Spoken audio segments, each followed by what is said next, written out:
Ukitaka kuviona vitu ambavyo hujawahi kuviona, ni sharti uanze kuvifanya vitu ambavyo hujawahi kuvifanya abadan katan katika maisha yako.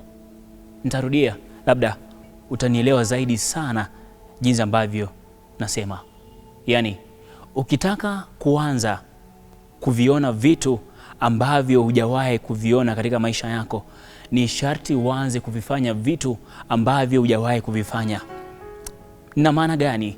Ukitaka kuanzisha maisha mapya, ukitaka kufungua malango mapya katika maisha yako, kufungua ukurasa mapya au kupiga hatua nyingine mapya katika maisha yako, ni sharti uache vitu ambavyo ulikuwa unavifanya awali na uanze kuvifanya vitu vipya ambavyo hujawahi kuvifanya katika maisha yako katu. Yaani, kuna tabia ambazo utaanza kuachana navyo, uanze kuiga tabia zingine. Lakini kauli hii utaielewa zaidi sana katika simulizi ya leo ambayo nimekuandalia. Siku zote kuniita Nakpil Nehemaya, sitokosa kuitika katu.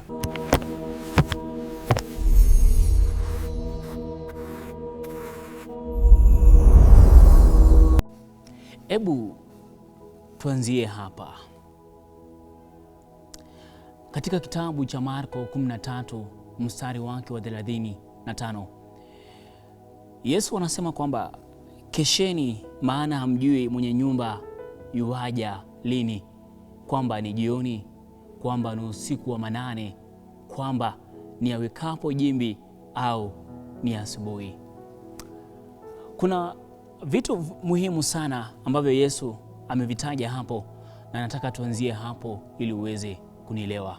Kuna jioni ambayo ametaja, kuna usiku wa manane ambayo ametaja, kuna awekapo jimbi na asubuhi. Maisha ya mwanadamu ambaye ni Mkristo ina vipande hivyo vinne. Kipande cha kwanza ni asubuhi, kipande cha pili ni jioni, kipande cha tatu ni usiku wa manane, na kipande cha nne ni awekapo jimbi. Kwa Mkristo wa kawaida, mara nyingi yeye hukaa kwa asubuhi na jioni, na kwa Mkristo ambaye anaelewa sana, anaufahamu sana katika ulimwengu wa kiroho, yeye hufanya kazi usiku wa manane na awekapo jimbi. Labda nikueleze hivi. Asubuhi kawaida huanza saa 11 asubuhi, labda hadi mchana pale saa 6, na jioni kawaida huanza saa 12 hadi saa 3 hapo. Usiku wa manane kawaida huanza saa 6 hadi saa 9, na awekapo jimbi huanzia saa 9 hadi saa 10. Hivyo basi, Mkristo mara nyingi hufanya maombi yake asubuhi anapoamka. Mwenyezi Mungu amemwamsha usiku, amelala salama, saa 12 ataamka aseme, nakushukuru Mungu kwa kuniamsha asubuhi ya leo. Baada ya hapo kawaida ataendelea shughuli zake za kawaida. Wengine watatoka kwenda kazini, wengine watafanya shughuli zao za hapa na pale. Jioni itakapotimia saa 12 hadi saa 3, masaa ya kwenda kulala, ataja tena pia kusema, nakushukuru Mungu maana umekuwa nami asubuhi, umenilinda kazini, umenipa amani, nakushukuru napoenda kulala, asante kwa afya njema. Kisha atalala. Lakini Yesu anatilia mkazo katika hayo masaa manne, maana Mkristo wa kawaida, mwanadamu wa kawaida, mchungaji wa kawaida na mtu yeyote wa kawaida, yeye huoperate katika asubuhi na jioni. Lakini matokeo yake inakuwa gani kwa mtu ambaye hufanya shughuli zake kwa hayo masaa? Basi matokeo yake ni ya kawaida.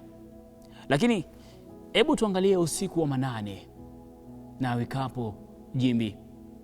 Kwa nini mara nyingi maombi ya usiku wa manane na maombi ya awekapo jimbi saa 11, saa 10 ina nguvu sana, na maombi ya saa 8 ina nguvu sana kushinda maombi ya asubuhi na maombi ya jioni ya saa 3? Nitakueleza. Nimeanza kukuambia kwamba ukitaka kuviona vitu ambavyo hujawahi kuviona, ni sharti ufanye vitu ambavyo hujawahi kuvifanya. Vitu vingi hufanyika sana usiku wa manane, wakati binadamu wa kawaida amelala. Usiku wa manane ndipo kuna transition, siku inabadilika kwenda siku nyingine. Jumatatu inakuwa Jumanne, Jumanne inakuwa Jumatano, tarehe moja inakuwa tarehe 2. Hivyo basi transition mara nyingi sana hufanyika usiku wa manane saa 6. Na yeyote Mkristo ambaye anataka ushirika wa karibu sana na Mungu, mara nyingi hapo ndipo yeye huanzia maombi yake, jinsi ambavyo Biblia inasema katika kitabu cha Marko 13 mstari wa 35 kwamba kesheni, maana hamjui mwenye nyumba yuaja lini, kwamba ni jioni, kwamba ni usiku wa manane, kwamba ni awikapo jimbi au ni asubuhi. Mstari wa 36 anasema kwamba chungeni ghafla asiwapate mmelala. Yeyote basi ambaye anajitolea kufanya maombi usiku wa manane, na yeyote ambaye anajitolea kufanya maombi awikapo jimbi, basi hayo maombi huwa maombi ya dhabihu. Mbona dhabihu? Maana ni maombi ambaye amejinyima kitu fulani, amejinyima usingizi ili afanye hayo maombi. Ndio maana nilianza kukueleza, yani ukitaka kuviona vitu ambavyo hujawahi kuviona, hayo maombi yanakuwa ni maombi ya dhabihu.